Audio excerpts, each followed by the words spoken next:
strong, putting together a string of 6- and 7-point waves that proved to be devastating to Wilson. Well, I noticed before the heat it was pretty inconsistent, and the highest scoring waves are definitely the biggest ones right now. And they're not really closing out, so you wait for the biggest ones, and that's where you get the highest scores, and that's just what I did. So filling the first vacancy in semifinal number 1 is America's Kelly Slater.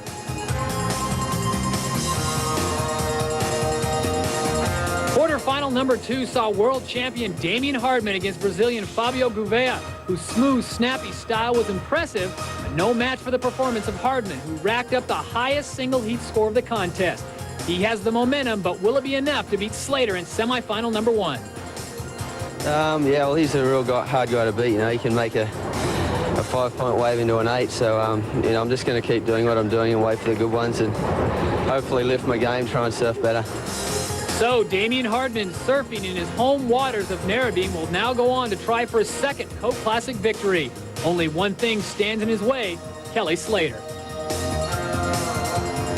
In quarterfinal number 3, another Brazilian, Flavio Paderatz, who finished with a 27th place at Bells, surfed his way to an equal 5th here at the Surf Classic by defeating the likes of Tom Carroll. But today he would fall to Australian Dave McCauley by just over 1 point. Wave selection was the key. Oh, well, against Flavio, he's a really good surfer, you know, and I thought I had to be pretty selective with wave choice, so I was just trying to be patient and wait for the good ones. Dave McCauley edges out Flavio Paderatz to advance to semifinal number 2, where only 1 spot remains and 2 hot young Australians to compete for it. Even after catching the maximum 10 waves in his heat, Jake Spooner only finished with a total of 20.17 points, while local boy Shane Herring maximized his wave riding ability. But was he happy with his performance? Not really. The waves were really bad out there. I was just pretty relaxed, and Jake fell off on a lot of waves, so I was pretty happy.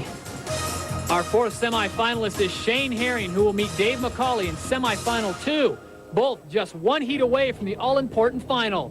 There's still 2 other guys vying for a spot in the final: the defending world champion Damien Hardman and second-year pro Kelly Slater of Cocoa Beach, Florida.